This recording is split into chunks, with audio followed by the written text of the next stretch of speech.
freaking first cut. Golly.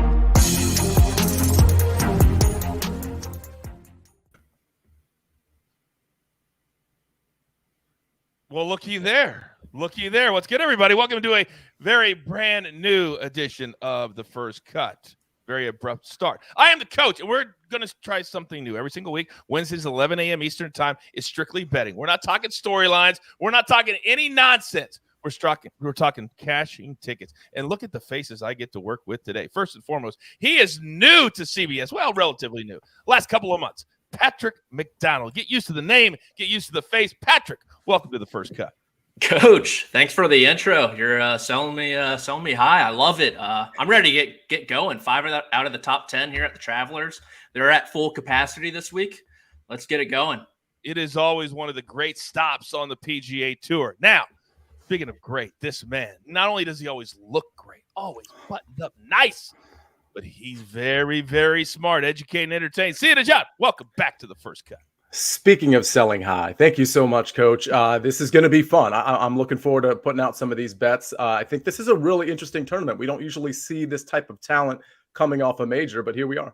Yeah, that's exactly right. So you're asking me right now at home, how is this different from the mega preview on Tuesdays? Well, we're going to do bets on this show that we don't do on the other shows. We're going to do top 20s. We're going to do first-round leaders. We're going to do several outrights, head-to-heads, whatever. We're going to do it right here on this show. But very quickly, Patrick, what do you think? For people that may not be familiar with TPC River Highlands, what kind of player can be successful on this layout? I think anyone can really be successful, and that's kind of the beauty of it. But it starts off the tee. The rough is pretty penal out there, and that's why we're seeing a lot of guys come from the U.S. Open, making the short trip to Connecticut. It's only about an hour drive, and the grass is pretty similar. So that's why some of the best names in the game have made the trip, and it's only 78 or 6,800 yards, pretty short for the PGA Tour, par 70. But we've seen some pretty low scores here. Jim Furyk shot 58, Patrick Cantley shot 60. But the winning score typically only 15 under. So if you're loose off the tee, you could be in trouble. But if you're finding the short grass, you can attack from there. I consider this my home course on the PGA Tour. I spent 10 years at ESPN. I still own a house 20 minutes from the course. I love this course. But as Patrick said, it's a course for many horses. And when you look at the odds, Rory plus 900, Scheffler plus 1,000. There's a lot of guys around that 1,000, 1,100 mark, which speaks to how strong the field is this week. Should Rory, coming off the 2 weeks he just had, should he be the betting favorite? Yeah, probably. I mean, in this field, I think it makes sense to have Rory and Scheffler up there. I mean, as you look down, I mean, it's, Justin Thomas, I think, is in that conversation. But I do think there's probably a break like right after Patrick Cantley. So once you get to, for example, Sam Burns and Jordan Spieth, no disrespect to them or Xander Schauffele, but I do think there's a break there. I think those top 3, top 4 are very much in play to win this thing. Yeah, when you look at, Patrick said 5 of the top 10. I mean, I just wrote down 10 names. I mean, it's a crazy good field, but they've done a lot of things to make this an attractive tournament as well. So let's jump right in, because this is all about betting here on this show every single Wednesday at 11 a.m. Eastern time. So I want to start with some top 20s, because I feel like top 20s are a very safe way to go about betting. But that dreaded T21 always can rear its ugly head. See ya. Start us off, sir. What do you got today? Yeah, I'll start with the longest shot here, which is the most fun one, which, it's plus 450 and it's Cam Davis. So he's a guy I think that can crash and burn here or really be successful here. I like Cam Davis. I think some people think of him as a guy that might be better suited for a longer course. But here, when he's likely clubbing down quite a bit, we've seen him really succeed on some of these shorter tracks. And at plus 450 for a top 20, I definitely think it makes a ton of sense. It's a pretty big number. Anytime I get plus 450 for a guy, for example, that I'm playing a lot in DraftKings and that I think has upside really to even top 10 this thing, I'm going to take it. Now, granted, it's plus 450 for a reason, right? This is no sure thing. That is a really, really good number, though. Next to that, Aaron Wise, plus 200. Speaking of good numbers, listen, Aaron Wise is playing very, very well, and I don't think it's going anywhere. And part of the reason it's not going anywhere is because the problem with him prior to the last couple of months was the putter, but it looks like he's actually turned that around. Like we're starting to see what I would qualify as a trend with Aaron Wise's putter. And if you can marry that with the ball striking that we've seen, which is what he's been doing over the last few tournaments, I think top 20 is very much in play for him as well at plus 200. I think one of my favorite guys, and this is my last guy in the top 20 market, I do like Patrick Cantley a lot. It's minus 120, so it's not like some great plus 450 or plus 200 number. But first of all, Patrick Cantley has top 15 here each of the last 4 years, and he's doing it the right way. It's not a situation where he's gaining 8 strokes putting here and 4 around the green here. He's literally gaining across every single metric every single year he comes here, with the exception of 2 times he lost with the putter and 2 times he gained with the putter in a significant way. But around the green, off the tee, on approach, he's gained in every single metric across the board. And it makes sense, right? This time of year when he's like starting to remind everybody who he is and starting to vault up the FedEx Cup standings, which, by the way, if he wins this week, I think he'll be in 3rd in the FedEx Cup standings, which I think will shock a lot of people. I think Patrick Cantley wakes up at the beginning of the year and he's like, yeah, I'll go out and golf and, I'll do my thing. But I think he really kind of locks in and becomes like a silent killer when it comes to this time of the year. And I expect him to top 15 again and maybe even win this thing. I'm always amazed when people go, oh, you can't play a top 20 at minus 120 when it's nearly a lock and the numbers say that this is. You absolutely can, 100%. By the way, for those of you that don't know, Patrick Cantley, when he was an amateur, shot a 60 on this course. It was an amazing thing to watch when he was just coming out of UCLA. I'm seeing in the chat, and Troy, if you can confirm that Justin Thomas has withdrawn from the Travelers Championship today, and that has been confirmed by PGA Tour if Seb Max is to be believed, and I'm sure that he's right. Thank you, Seb Max, but we will confirm that throughout the show. All right, so those are the top 20s. You better have your paper. You better have your pencils with you. So Cam Davis plus 450, Aaron Wise plus 200, and Patrick Cantley minus 120, the first 3 plays. Let's go to top 10s now. Patrick, I'm going to come to you because there's a number next to this name, and it's a former Players champion, and when he plays well, he plays really, really well. Who am I talking about? Oh, yeah. Siwoo Kim, 6.5 to 1 to top 10. And he's been really consistent this year, but hasn't really gotten much out of his play. He only has 1 top 10 on the year, and it came back in October. So if you're trying to be a bit more cautious, maybe a top 20 play, because he has 7 of those and extremely accurate off the tee. And we know what he can do on Pete Dye designs, right? You said TPC Sawgrass, Players Championship.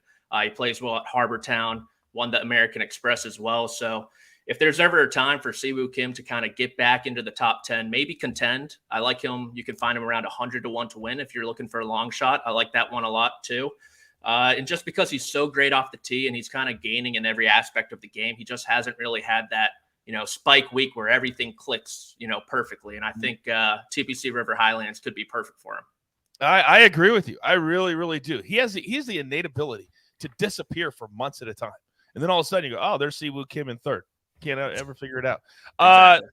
Let's pivot. I was going to go to first round leaders next, but because of the Justin Thomas news, let's go to our head-to-heads next because, Sia, you had Justin Thomas in a head-to-head, and we've got to take that out. What did you have, just to tell the people? Because I think it's important because we can still use Patrick Cantley in other head-to-heads.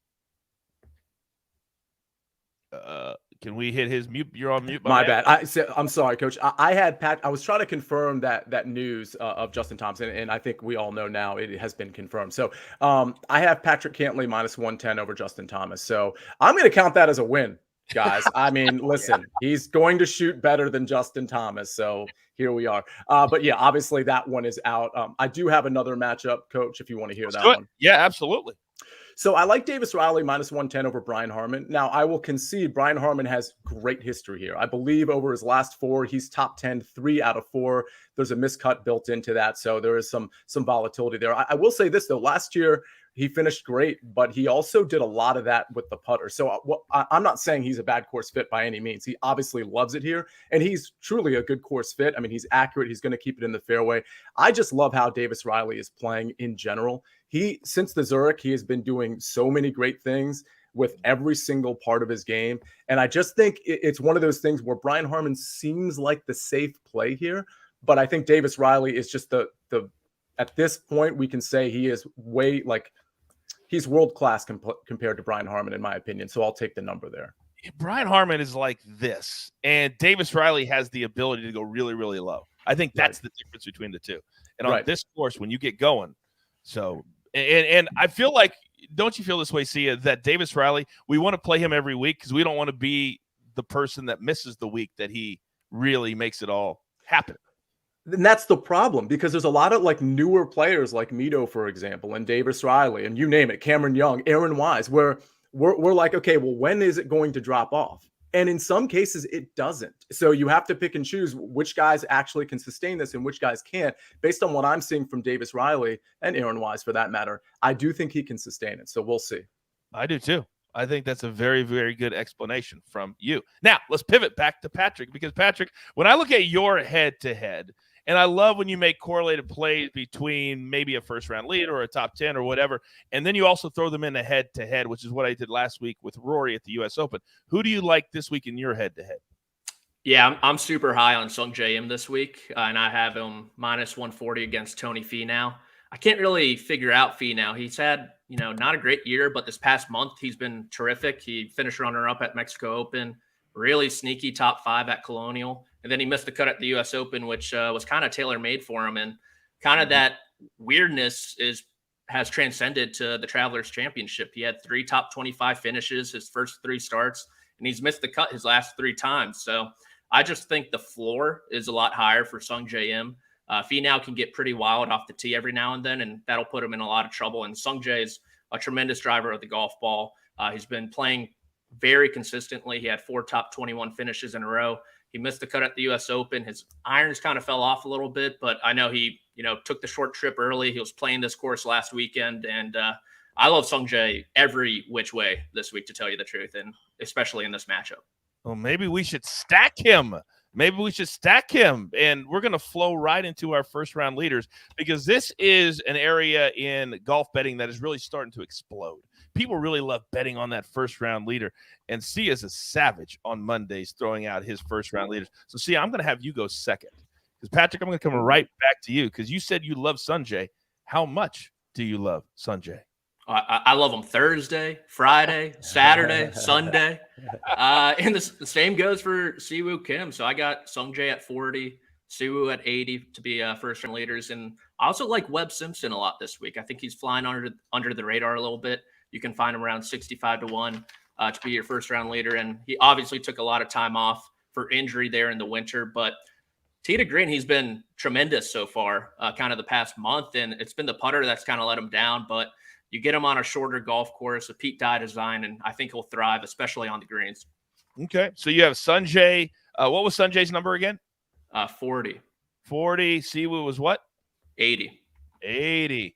So when you do this, do you like to look at a guy in every different category, like a 40, a 60, and 80 when you're making your week-to-week first-round leader picks? Typically, I do. First-round leader picks are hard to win. No doubt about that. And they get chopped pretty often. So my ratio for winning in wagering is 20 to 1. So it's pretty cautious, I would say.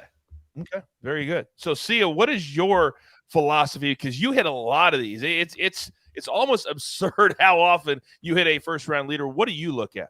Oh, it's totally absurd and unsustainable at the rate I was hitting them earlier this year. But I'm simply looking for value. I'll tell you right off the bat, it's very rare that I'll take a first-round leader that is 30 to 1 or shorter. Sometimes even 40 to 1 or shorter. I'm just not interested, because I understand the volatility that comes with those 18 holes, that first round. So I'd just rather go for kind of longer shots. And that was really working for me earlier this year when in a 3-month stretch, I hit 6 out of 12 first-round leaders. A couple of those were chops. And I think 4 of them were just outrights, just one, were the sole leader after Thursday. Of course, it's cooled off a bit since then, because you can't sustain that. But Coach, I'm simply looking for value. When I see a number that for the type of player, let's say like a Sepp Straka, for example, he's not one of my first round leaders, but when you see the 4-round number, it makes sense if he's 150 or 200 to 1, because Sepp Straka he's not going to sustain it over 4 days. But if I see a guy like Sepp Straka, or let's say Sebastian Munoz, at something similar to that number over 1 round, well, I know he can do it for 1 round. He's shown me he can do that in the first round, in the 4th round, whether you play showdown, you can see some of these things. And so long story short, when I see a guy like that's, let's say 110 to 1 or 90 to 1, I'm like, okay, well, that's value right there, because I've seen him do it for 18 holes. So that's what I'm looking for. That is a great explanation. So with that being said, who do you like this week? So I'll start with the shortest guy is Davis Riley at 45-1. I do think he could potentially find some trouble here, but if he's in the form that he's been in over the last, 6 weeks, eight weeks, he could absolutely come out here and be the first round leader. 45-1 there.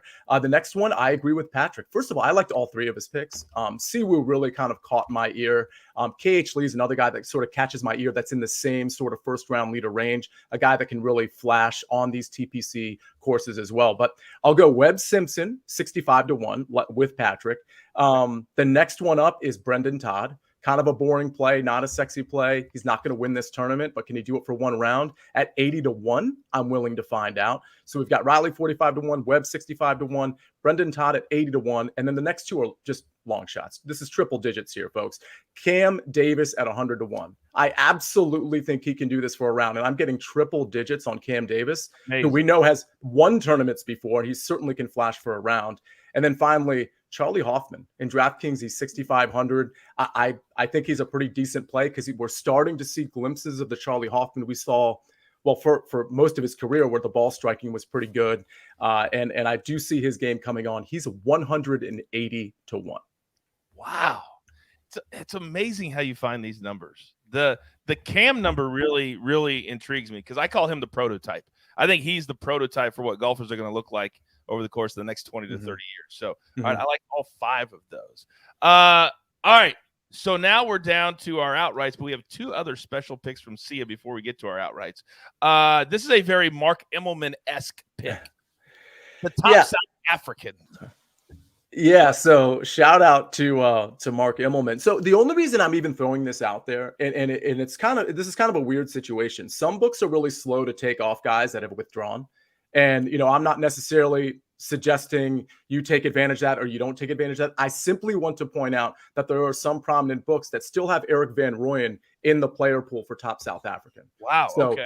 Do with that what you will. But my larger point here from a betting standpoint is Christian Bezuidenhout is plus 160 as top South African. I'm not a big Bezuidenhout guy. I'm not playing him in DFS this week, but I don't hate him either. And his numbers bear out pretty well relative to the other South Africans in the field. And so, Dylan Fratelli's his main point of competition there at plus 300. Then you have Garrick Higo, who's, coming on a little bit lately, but I think it's probably Seabez at plus 160 is the play there.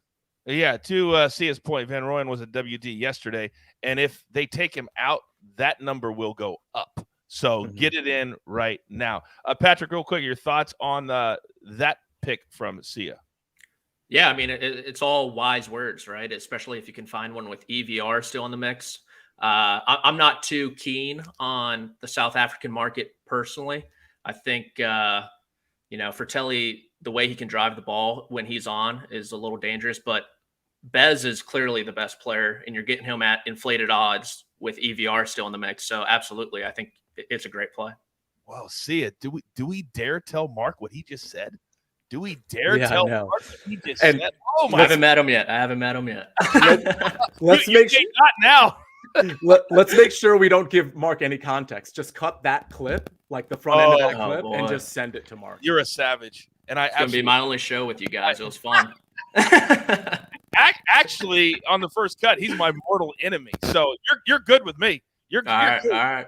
I don't run first cut. I run the early edge. So it is what it is. All right. Now, at Caesars, you can do a lot of exotic picks. You can do a lot of different kinds of plays. And you can actually pick somebody not to win. Is that right, Sia? You can pick somebody not to win? No, that was something that that I think producer Troy and or Jacob sort of suggested, like as a guy that's like up there in the odds, but you're just kind of fading, in matchups but it's not, you have the picks to miscut, obviously, but no, this is. Yeah. Okay. Just want to make sure that I had that covered. Yeah, you can play, but you would not play Sam Burns to miss a cut. Not these days. No. Holy smokes. Can you imagine? It's probably plus 1,000 to miss a cut, maybe higher than that. All right. We have reached the time of the show because every week we're only going to try to do around 15 to 20 minutes. It's not going to be our big mega preview. So, Patrick, I'm going to come to you because I have a feeling that I know where you are going with your outright winner of the 2022 Travelers Championship. The floor, sir, is yours. Man, if Sung J M misses the cut this week, I might not be invited back, to tell you the truth. But He's my guy. Absolutely. He's Okay. been so good this entire season, especially the past 2 months, and he's doing it every which way, gaining strokes throughout the bag. I know his irons fell off a little bit there at the U.S. Open, but super consistent, a great driver of the golf ball, and I like him when we get him kind of in that 15 under winning score range. And yeah, Sung JM, please say a prayer for him, please. Here we go. All eggs in said basket for Patrick McDonald. All right, now my man Sia likes to stack. He likes to make a pick in the different categories, which is actually, Sia, how I like to play my winning tickets every week. So who do you have for us this week, sir? Yeah, I like to live bet a lot of these outright. So I always save some units or money for that, however you want to characterize that. So I do think Patrick Cantley is going to win this tournament. If I had to pick one, but I'm not betting him at 12-1 or 14-1, wherever you can find him. So I'm going Davis Riley at 40-1. Webb Simpson at 70-1. And then if you really want to go long shot and have some fun with something, again, there's crash and burn potential. That's why he's 150-1, but Cam Davis at 150-1. I'm always amazed at, you literally said it could crash and burn. It's 100, and yet you'll still get that one person that tweets you and said, but you said he could win. Yes. 150-1. There's always that one. There's always that one.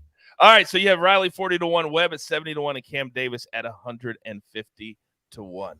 It's a lot of tickets, and I will meet all of you at the only place, Patrick McDonald, that we know how. Now, this is our very first betting show, so we're not going to have a bunch of graphics yet, but I promise you next week we will have the recap, and we will send all these picks out on social media at some point today, since we didn't have a recap screen. But in the meantime, Patrick, this is the first time that you've ever experienced this, but there's only one thing left to do.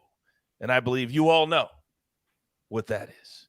You've got your marching orders. Let's take all of these first cut tickets straight to the pay window. For my entire crew, love them all. Patrick McDonald, welcome to the first cut.